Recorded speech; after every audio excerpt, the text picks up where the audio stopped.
The ideas in this video may leave you a little disoriented. Good. They should. Look at the room around you. Now imagine turning your back to it.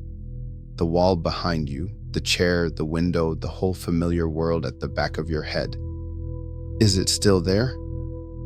Of course it is. What kind of question is that? And yet for almost 100 years, some of the most careful people who ever lived have been quietly telling us that this question, the most obvious question in the world, does not have an obvious answer. Niels Bohr, one of the founding fathers of quantum mechanics, said it plainly: nothing exists until it is measured. His colleague Werner Heisenberg went further. What we observe, he said, is not nature itself, but nature exposed to our way of questioning it. And Einstein, the man who refused to accept any of this, once stopped during a walk, turned to a friend and asked, half joking and half horrified, "Do you really believe the moon is only there when you look at it?" That question embarrassed Einstein. It still embarrasses physics. Because a century later, after the cleverest experiments humanity has ever built, we still cannot give the answer he wanted to hear. In the summer of 1925, a sick young man fled to a barren island in the North Sea called Helgoland, trying to escape his hay fever. His name was Werner Heisenberg. On that island, alone, he wrote down the equations that became quantum mechanics, and in his own words felt almost dizzy, as if he were looking through the surface of things into a strange and beautiful interior. 100 years later, the physicist Carlo Rovelli wrote a book named after that island, Helgoland. It is the clearest, gentlest, most unsettling explanation of what quantum mechanics actually says that I have ever read. And what it says is this: the problem was never the moon. The problem is us, and a single quiet word we never think to question: the word thing. Start with the simplest experiment in all of physics. You fire single particles of light, one at a time, at a wall with two narrow slits in it. Common sense says each particle goes through one slit or the other. Two slits, two stripes of light on the screen behind. Done.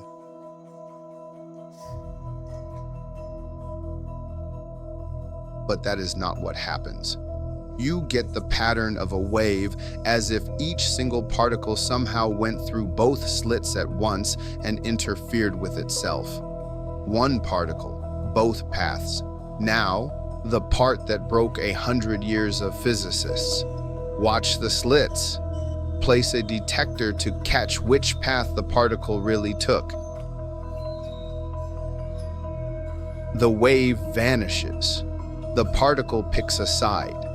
The mere act of finding out which path destroys the in-between. So here it is. The sentence the whole internet has built a religion on. Reality behaves differently when you look at it. Now stop, because this is exactly where almost everyone goes wrong, and where the mystics start selling you things. You have heard it. Consciousness creates the universe. Your mind shapes matter. Your thoughts materialize reality. It sounds profound. It is also almost certainly false.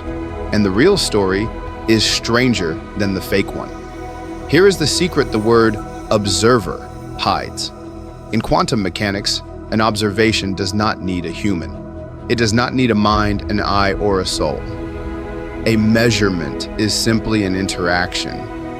When one physical system bumps into another and the two become entangled. A detector counts as an observer. So does a stray air molecule. So does a single passing photon. The moon does not need you.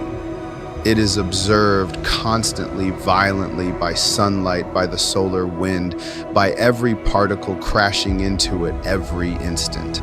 The universe watches itself. You are never that important. So when people say you collapse reality by looking, no. A camera left alone in an empty room does it just fine. Physicists call this decoherence.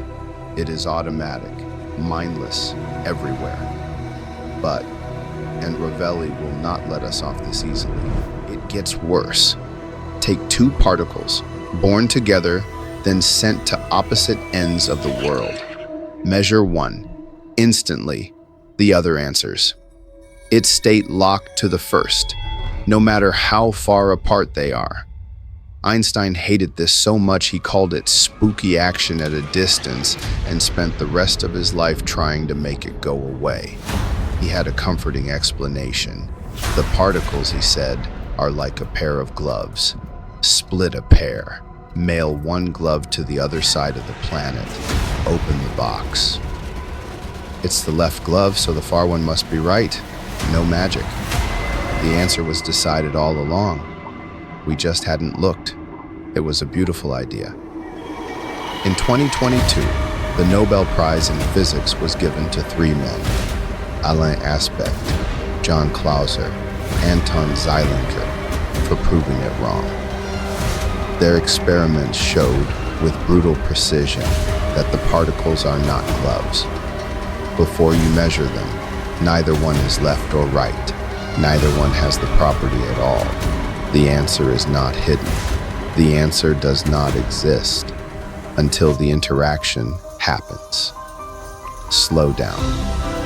Read that again. The property is not unknown. It is not there. So we come back to our question.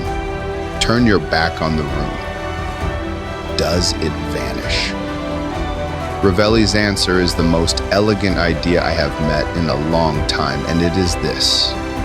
You have been asking the wrong question because you have been quietly assuming something false.